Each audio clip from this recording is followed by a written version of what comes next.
revisit. Kasi mukhang nagka-problema tayo sa inyong mga sagot. Revisit na to ha. On the same semester ha. On Clean Farm 2 versus Pharmacology 2. Revisit Pharmacology. Okay, hypertension. Pero dapat marami na kayo alam, so dadaan na ko na lang ito. Okay. Okay, so hypertension is characterized as having an elevated arterial blood pressure. It is always diagnosed by repeated reproducible measurements of elevated blood pressure. Paulit-ulit na lang yan. Kaya dapat faster nyo na ang nakatapresyon. Now, we normally treat pharmacologically your elevated blood pressure because it is associated with certain diseases. You are highly at risk for developing other diseases when you have high blood pressure. Of course, that depends on the end organ that is affected by high blood pressure. For the brain, it is your stroke.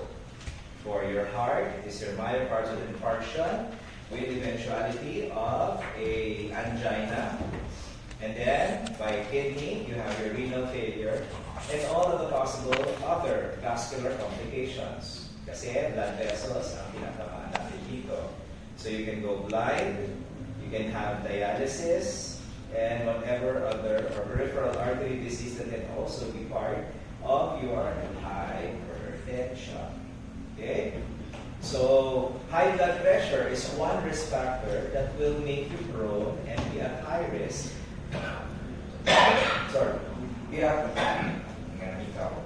Be at high risk for cardiovascular diseases. Okay? Anywhere from arrhythmias to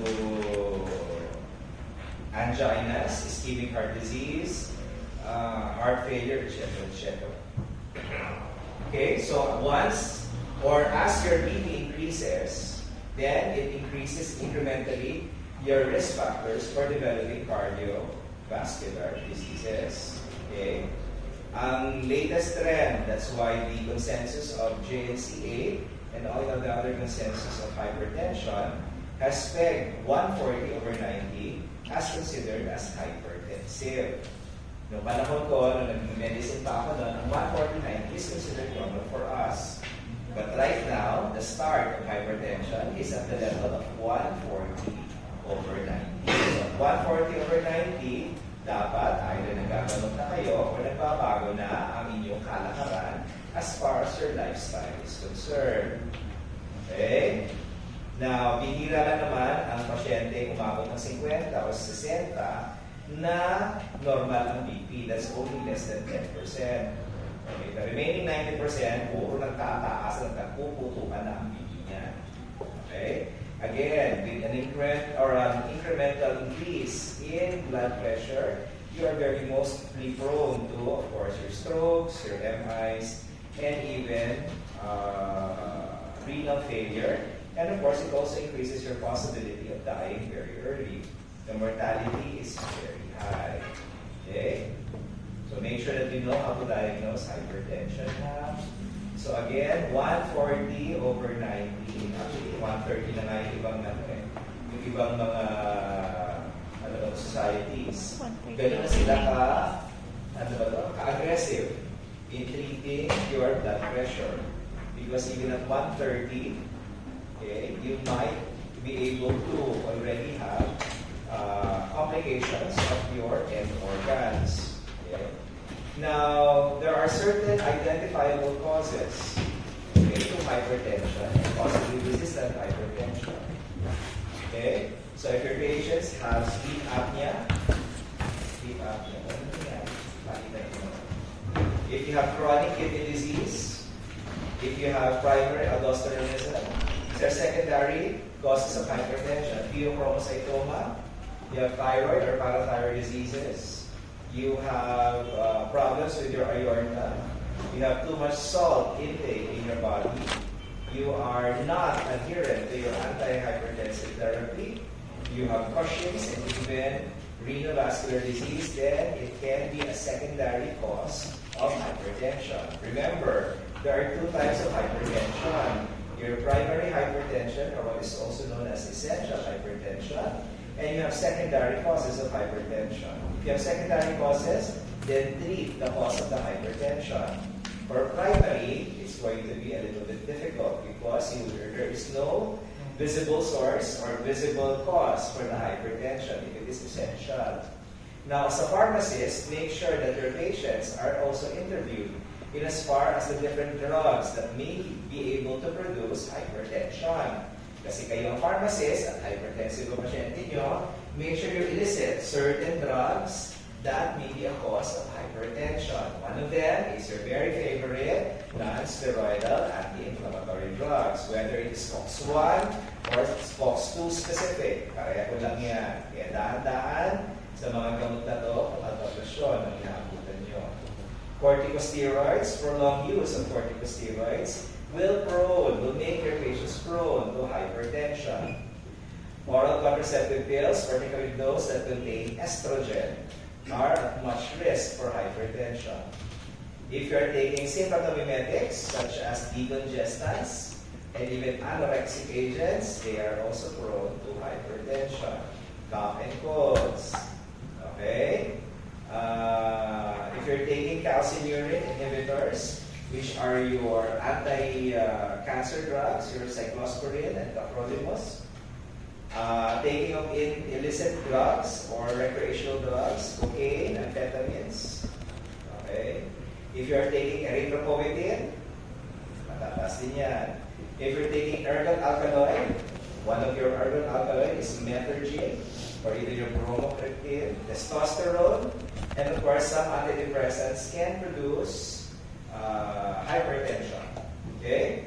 Again, try to elicit the history, the drug history of possible drugs that can cause, maybe illicit or legal for prescription drugs. Okay? Kahit yung mga kahit yung mga complementary alternative medicine nyo can produce hypertension. St. John's wort is used for antidepressant or for depression. It may cause the patient to have hypertension. Okay? Ephedra, mahuang, is also illegal na rin. Okay? And of course, shabu, cocaine, heroin, etc., etc. So how do you treat your patients with hypertension? Okay, not pharmacologically, of course. It will be the first line treatment of hypertension because hypertension is a lifestyle problem. So that means you need to modify your lifestyle in order for you to reduce your BP and reduce your risk for cardiovascular diseases. Okay? All patients with hypertension should always undergo a lifestyle change. Okay? So not all of you will have to do all 5 or all 6 lifestyle changes. Okay? Some just use 1, some use 2. But of course, sabi ko nga, in clinical pharmacy, successful 2 lifestyle modification is equivalent to 1 drug. Okay? 2 lifestyle modification success is equivalent to 1 drug in treating hypertension. So kung successful kayo doon and you're taking 3 drugs, then you can probably reduce 1 or minus 1 drug. Dalawa lang iinom nyo. Okay? And again, there are 6 modifiable lifestyle changes. Weight reduction, healthy eating plan, sodium reduction, physical activity, okay, may exercise regimen kayo, alcohol consumption, and of course, smoking. Okay, so kaya nyo, tanggalin yung mga pinakamadaling tanggalin dyan, kung kaya nga tanggalin, alcohol and smoking. Tanggal na agad, 2 agad yun, 1 kapot agad yun. Okay? Kung masarap naman kayo kumain ng lechon, lagi araw-araw, siguro naman kayo kumakain ng lechon araw-araw. Try to have your vegetables and fruits in your diet. You don't necessarily have to deprive yourselves of things that are tasty. Sabi ko nga sa mga pasyente ko, pag tinanong ng pasyente ko, ano mong bawal kainin? Ang bawal kainin ay yung hindi masarap. Yun ang bawal. Pag masarap, pwede yan. Sabi nga nila, yung once. But, you cannot deprive yourself of things that you probably can't take. But you don't have you take them in moderation. Okay? Sodium reduction, sigurado ka naman, hindi naman isang bote ng, ng asin kada kain nyo ng ng apretada. Oo, naku, may kasamang pensya yun. Maalat din ang pensya. Wala sa pensya. Okay? Naku, masaya ang mga taga-Batangas dito. Nakakatututo sa mga pagbalik ko sa Batangas, ako, tangina yung beach at natin ko, wala ko sinasabi. Anyway, so again, if you cannot, and it's very difficult for you to control your BP with lifestyle modification, then the next best thing would be your pharmacologic therapy. Wala na kayong choice. Okay? Of course, if you reduce and control your blood pressure, then there is a possibility that you can also reduce the complications. Again, as I've said, you do not die of hypertension per se, but you die of a complication of hypertension. So stroke, heart failure, myocardial infarction. Again, reduce the BP to as low as less than 140/90 to even 130/80 or 130/90. Okay? Now, most patients that are hypertensive will probably take 1 or even 2. Okay? And in most cases also, ang dating paborito would be thiazide, diuretics, or diuretics.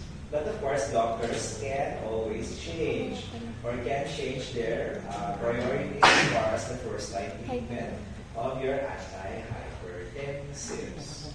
Okay?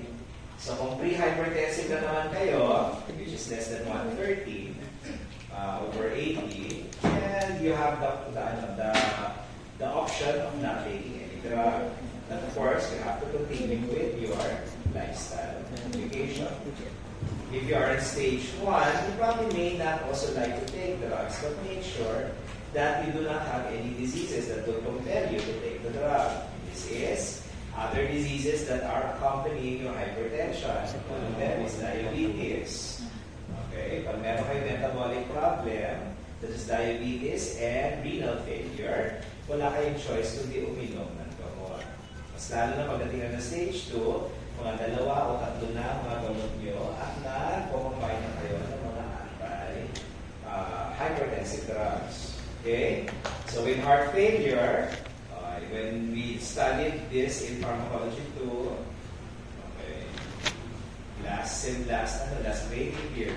For heart failure, you probably would like to go to diuretics, beta blocker, ACE inhibitors, ARBs, and even aldosterone antagonists. For post-myocardial infarction, of course, paborito ng mga doktor, beta blockers, ACE inhibitors, and even aldosterone antagonists. For diabetes, may diuretic na tayo.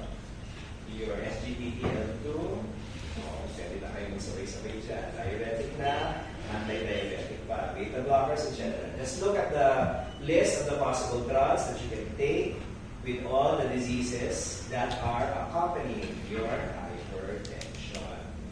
Okay? So you still remember the major classes, although as I've taught you the major classes of your hypertension, there are 4 major, at least 4 major types of antihypertensions. You have your drugs that reduce sodium and water absorption. Number 2 would be your direct vasodilators. Your third would be your inhibitors of angiotensin, and the last one would be your symptomatic drugs. So if you break them all down, you now have your diuretics, your beta blockers, your angiotensin converting enzyme inhibitors, your angiotensin receptor blockers, your calcium channel blockers, and your aldosterone antagonists. Okay. So isa-isahin nyo lahat. Pwede tayo umingin. Okay. For diuretics, in most population, diuretics may be a first choice by their doctors. So you can have as many types of diuretics that you want, from your powerful loop diuretics, which is your furosemide, your thiazide diuretics that hit the distal convoluted tubule. You have your potassium-sparing diuretic that hit your aldosterone secretion as well as your distal convoluted tubule. Any one of those can be combined with other drugs. But I guess I've given you a silent guide to combining drugs. ABCD na naman, di ba? Try nyo lang yun. But that is not a hard and fast rule as far for those that are not under medical 2. Para ma-review lang kayo. Okay. A stands for ACE inhibitors, B stands for beta blockers, C stands for calcium channel blockers, D stands for diuretics. If you combine them when they are passing them, they're being passed laterally or padaan na. Pero pag nag-crossover na sila, may konting caution kayo dyan. Okay? So try to make sure that the combination is not a combination that will be detrimental to your patient. So diuretics can be combined with beta blockers. Diuretics can be combined with calcium channel blockers. But be careful about combining with your ACE inhibitors, because your ACE inhibitors can also increase the excretion of your potassium. At ito lang ka-increase, mas lalong babagsakan kayo na potassium. Anyway, tingnan nyo lang yung mechanism niya. Okay? Just look it up. So, dahan-dahan kayo, masala na sa calcium at beta blockers. Your calcium channel blockers that are in caution here are your atypical diltiazem and verapamil combined with a beta blocker. That is a no-no. You do not combine the two. You can use your dihydropyridines for your calcium anyway. Okay?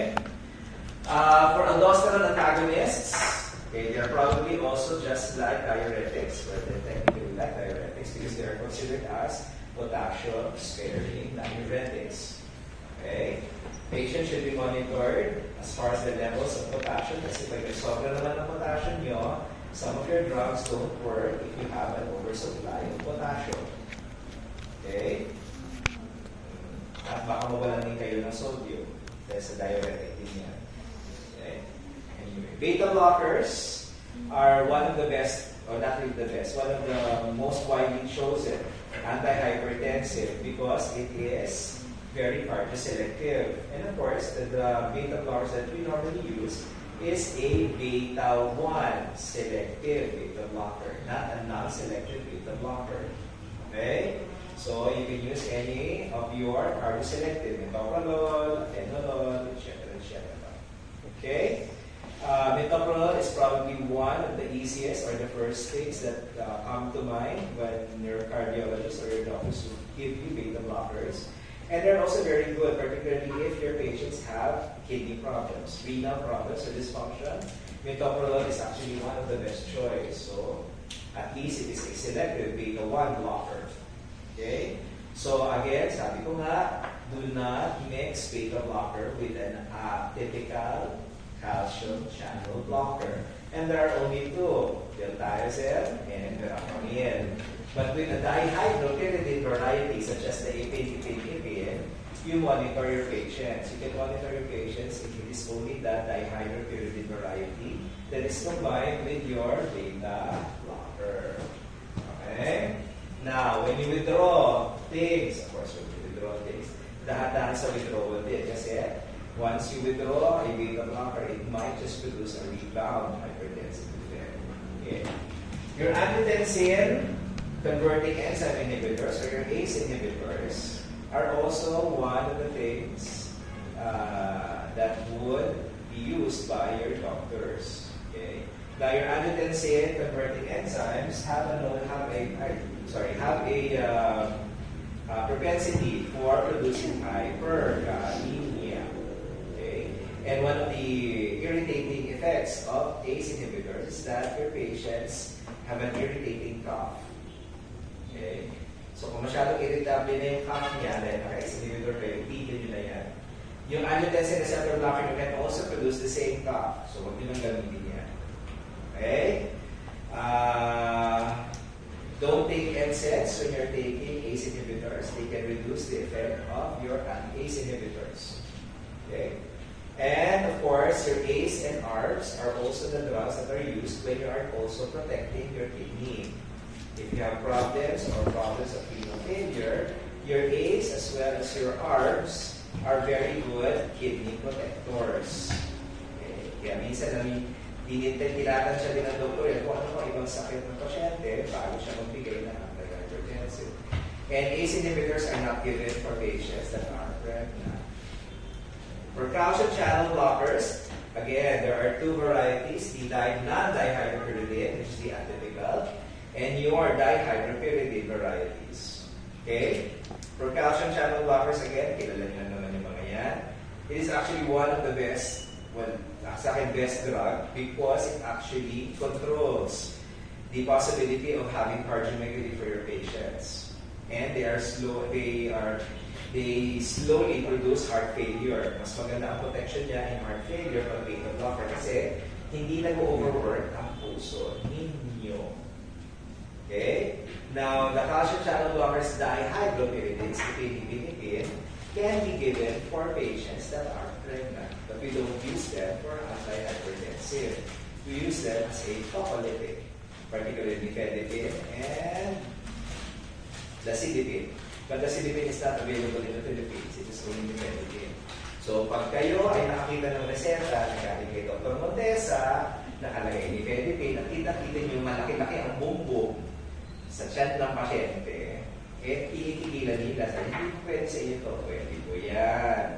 Nifedipine is used as a tocolytic by obstetrician gynecologists. Huwag magmarunong. Okay? Baka bigla sabihin, ay naku, butis ka, bawal po nifedipine. Hindi po bawal ang nifedipine sa pasyenteng buntis. Okay? Sometimes, of course, because of its antihypertensive effect, pag ang pasyente nyo ay hypertensive din, nakokontrol namin pareho. Hemolysis na, at kasi kaliban doon, yung antihypertensive effect niya, nakukuha din namin. Okay. Your ARBs, what are your ARBs? It's the same effect as your ACE inhibitors. It can also produce hyperkalemia, and it can also produce the induced cough that is present in ACE inhibitors. And again, it is also beneficial for patients that have renal problems. It is protective of the kidney. And again, you avoid this in pregnancy. Okay, avoid. Your alpha-1 adrenergic blockers, which are your pyrazosine analogs, correct? Alpha-1 blockers. That also includes two beta blockers, labetalol and carbidiol, correct? So for alpha blockers, the only thing you have to watch out for is the possibility of orthostatic hypotension. Hindi nakaka-react ang blood vessels ng inyong pasyente naka-agonist or alpha-1 agonist, alpha-1 antagonist. Hindi siya nakaka-react, nag-change ng BP kaagad, kaya ang pasyente nyo ay nahihirapan umakyat ang BP. Pag tumayo, babagsak, bigla yan. And it is advisable to take your ACE, your alpha-1 antagonist pag natulog na kayo.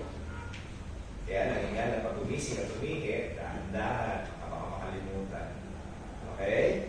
And of course, if you're hitting two birds with one stone, your alpha-1 antagonist is very good for hypertensive men with benign prostatic hypertrophy. They are able to urinate because of the relaxation of the prostate muscles or the prostate gland that allows the patient to urinate beautifully. Okay, yun nga lang. Okay? So, the other one of your other antihypertensive would be your alpha-2 agonist. These are centrally acting alpha-2. Dalawa lang naman yan. Clonidine and levodopa. Of course, your alpha-2 agonist is not the first-line choice for any of your doctors that are treating hypertension. Hindi siya kasama sa mga unang naiisip niya. Isa na ang mag-iisip na unang ibigay yan sa isang pasyente. And that is when the pregnant patient is hypertensive. Because levodopa is the drug of choice for patients that are having preeclampsia, eclampsia, and gestational hypertension. It is the drug of choice for pregnant hypertensive patients. Okay? Tandaan nyo. But it is not the first-line drug if you are not pregnant. Maraming ibang gamot na pwedeng ibigay sa inyo besides your alpha-2 agonist. Okay? For vasodilators. Your direct vasodilators are only used as an emergency case. We normally don't use it as a maintenance, particularly for those that are given intravenously. They are the ones that control BP very fast. Piperacillin, hydralazine, whatever other drug. Okay? They are nitroprusside, sodium nitroprusside. They are only normally used for emergency hypertensive episodes. Okay? But using them as maintenance is not good. The only group of drugs that are direct vasodilators that can be used as maintenance are your calcium channel blockers. Correct? Okay. Again, with your direct vasodilators, one of the things that will be compensatory that is felt as a side effect is the tachycardia. Because of the sudden vasodilation, papagsak ang BP agad ng pasyente nyo. And in order for your BP to go back up, your heart has to compensate for the effect of your blood vessels. So wala namang iba, kundi tachycardia niya ang pasyente nyo. So with direct vasodilators, tachycardia is felt by the patient. Okay? So with all of the situation of your patient, maybe they have other diseases, complicating hypertension, you have to really find out the target BP of your patient. Again, for target BP, talagang pinabababa nila yan hanggang 130, even 120. Huwag kang below 90-60. Okay? 120 over 80, 130 over 80, okay na yan. Pero pag hindi nyo makontrol yan, naka 150 kahit naka 160, nako, maraming problema yan. You're slowly destroying the organs that probably will matter in the long run. And one of them is your kidney. Baka eventually na lang naka-hemodialysis na kayo because you are now prone to having end-stage renal disease. Okay? So again, hypertension is a lifestyle problem. First line of treatment is always lifestyle modification.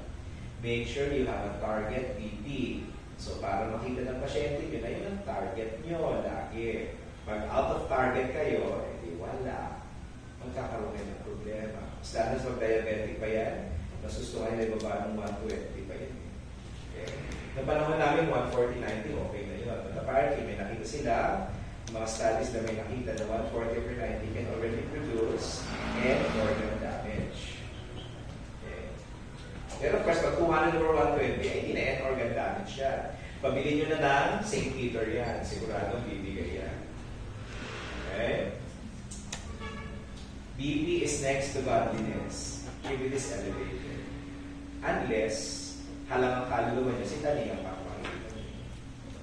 Okay? So that is hypertension. Hopefully, you still understand your hypertension.